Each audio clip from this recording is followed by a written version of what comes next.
Good morning. Welcome back to Political Insiders. I'm John LeBoutillier here in New York with Doug Schoen and our executive producer, Martin Hinton, who more often than not is a member of the Monday panel, which is great, Martin. First topic today, Marco Rubio, yesterday on Sunday morning shows, including our show on Fox broadcast, defended Jeb Bush and defended George W. Bush and defended the invasion of Iraq in 2003. A controversial position in the general political world, Doug. Why did he do it? Did he hurt himself or help himself? Well, I think in the short term, he helped himself. Republican primary voters are increasingly hawkish, especially with what's going on now in the Middle East and with ISIS and Iran. And I think he is covering his right flank, which he needs to if he's going to win the nomination. Now, to your question, in its broader sense, in the longer term, I think defending the Iraq war is a problematic position at best in a general election.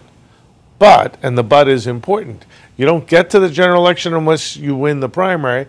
And I also think that for Rubio, who has effectively betrayed Jeb Bush politically, defending him on Iraq and emphasizing the position and the problems Bush has had is a shrewd move. Martin?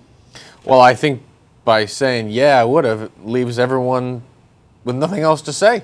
You're like, oh, you would? Okay. And unlike Bush, who last week, 4 times had to come out and re-answer the same question and clarify and clarify and clarify, Rubio's come out, said something firm, disagreeable to people perhaps in a general election, but I agree with Doug completely. Right, so you got to get to that race first. Right, so the reason Jeb got into trouble with the same answer as Rubio is that Jeb had previously said, I want to be my own man. I am my own man. Right. And then the next thing you know, he's telling people in a fundraiser here in New York, off the record, my brother will be my #1 Middle East advisor.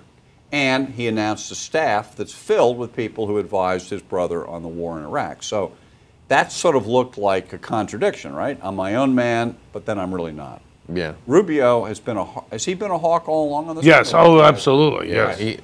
So the consistency counts for something, I guess. All right, now last week there was a big article on Rubio in the New York Times about Norman Braman, Doug. I read the piece. Yeah, the former owner of the Philadelphia Eagles. He's an 84-year-old billionaire, lives in Miami, made his money apparently in car dealerships. Yeah. And loves Marco Rubio, was front and center the day Senator Rubio announced for president.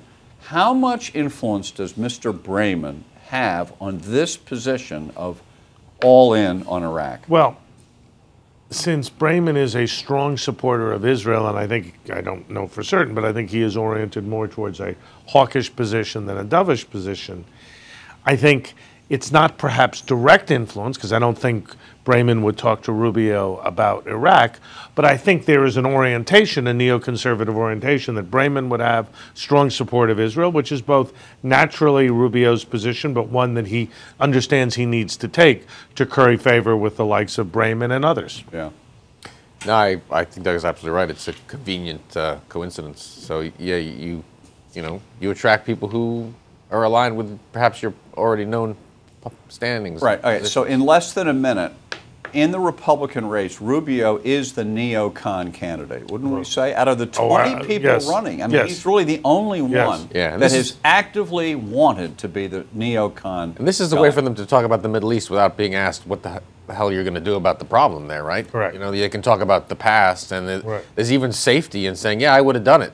Right. And not being confronted with, well, what would you do about it if you were president, because it needs some doing. Well, that's coming, in the future, including on Political Insiders, every Sunday night at 7:30, hosted by Harris Faulkner, Pat Caddell, Doug Schoen, Dr. Doug Schoen, Dr. Doug Schoen, and John LeBoutillier. Every Sunday, we love being with you at 7:30. Thanks for watching this segment. See you again soon.